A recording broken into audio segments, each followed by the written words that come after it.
Good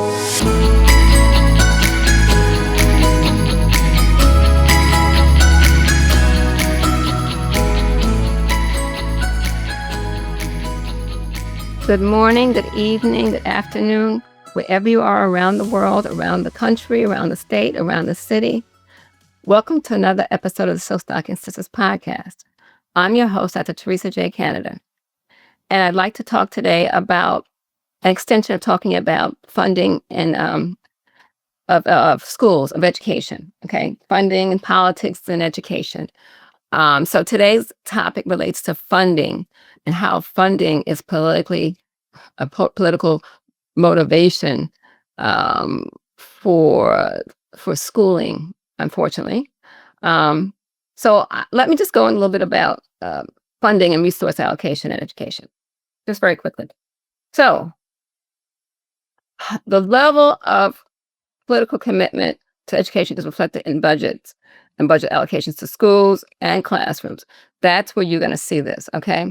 So adequate funding is essential for providing students with a quality education. We've known that. And of course, most under-resourced schools have students who are not as well educated. That's been across the board. And if we go back to what happened with, the segregation of schools that had Black and brown children, specifically Black children, in the North as well as in the South, didn't have the same resources, and as schools that were not, where majority of Black people attended. So the other schools, predominantly the schools that did not welcome or didn't have Black students, were heavily resourced. And this is across not just the South, but this was also in the North. People didn't believe it. It's true.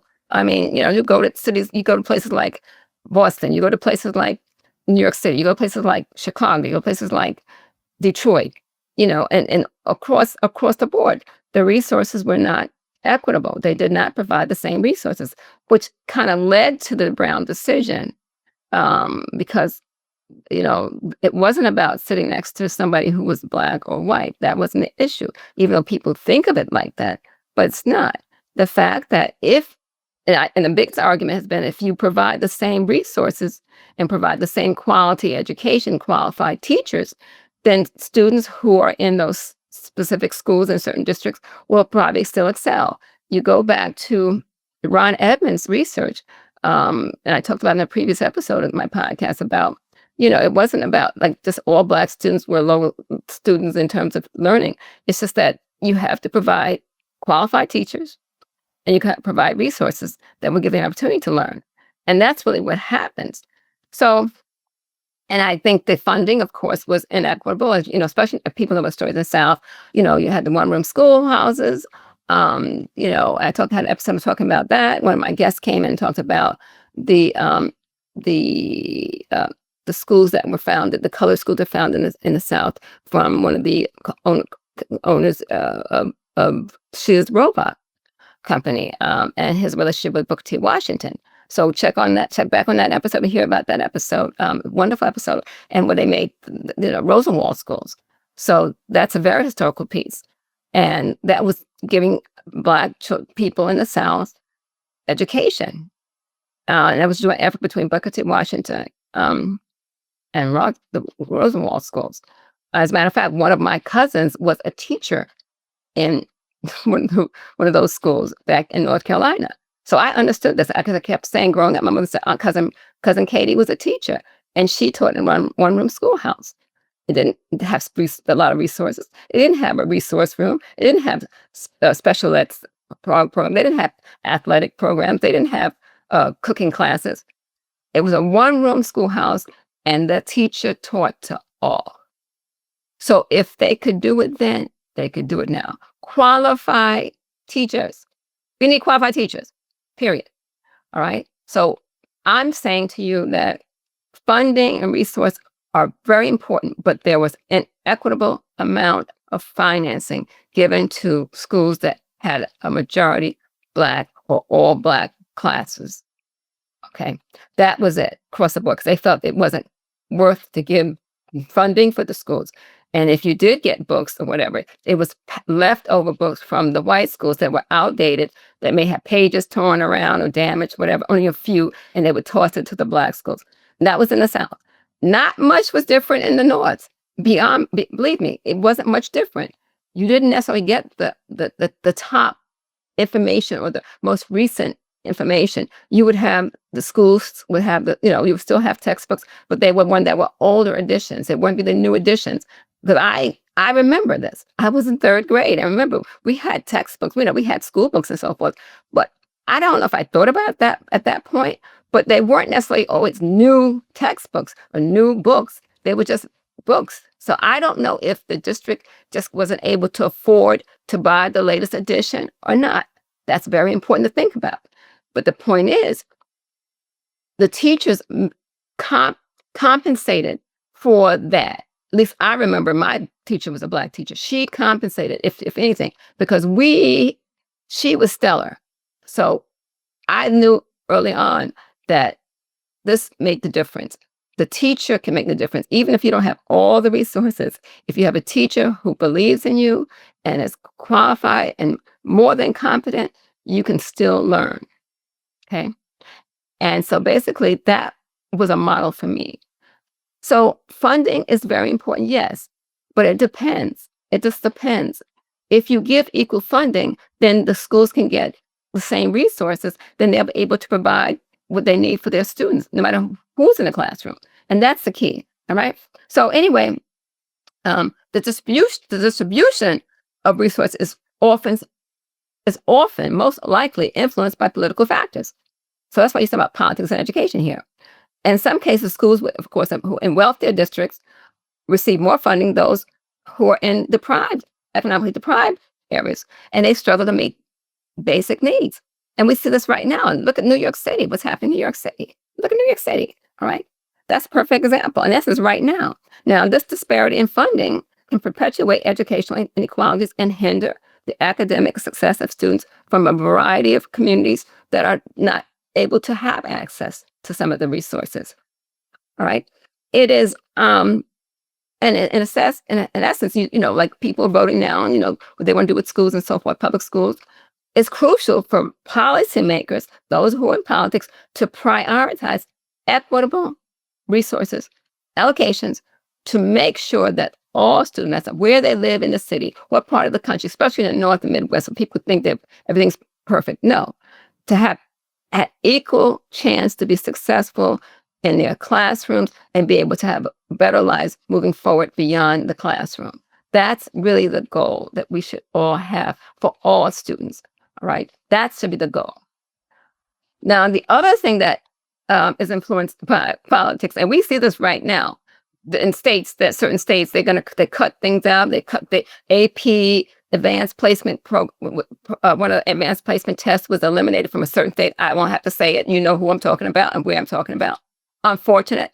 That's why you need to listen to these podcasts and listen to wherever you can get to education outside of the classrooms and share with your children, your grandchildren, your great-grandchildren, your nieces and nephews, your mothers and your fathers. Please reach out. This is something people can have access. It's not necessarily in the classroom. You can bring this into your home. Please subscribe to my channel. You will learn a whole lot that you may not necessarily learn in the schools, especially now, okay? It goes back to when one of my students said that she didn't know that schools were segregated in the North. And this is in 2018. Okay, this is 2018. I was amazed. I was shocked. And as a result of that, I decided to do this podcast as part of, extension of topics related to my book, The Segregation in New York City Schools, A Story of Silk Stock and Sisters, because it was relevant. And I was just so destroyed, like, what? I said, we got to do something about this. And this is in the North. This is in Connecticut. This was a Connecticut student who lived in Connecticut and who was attending a college in Connecticut. So this is still the North. It's not like I'm talking about Alabama here. All right. So curriculum and standards are definitely influenced by politics. Now, one's political ideology can shape the curriculum and standards in educational institutions. We know that. Okay. So the content that's taught in schools is somewhat impacted on political influence. And we see that across the country right now, okay? Certain things are not supposed to be taught in the classroom. Well, you know what? Come on over. Like they should say in the game show, come on down. I'm not gonna say which show it is, but come on over. Okay, not down. Come on over. Listen. Okay, listen. One of the things, one of the models I had models when I was a classroom teacher. I taught fourth grade. If you listen to my other episode, I taught fourth grade. People didn't know that I taught fourth grade in the suburb of Cincinnati, Ohio. And one of the things I would say to students, listen and you'll learn.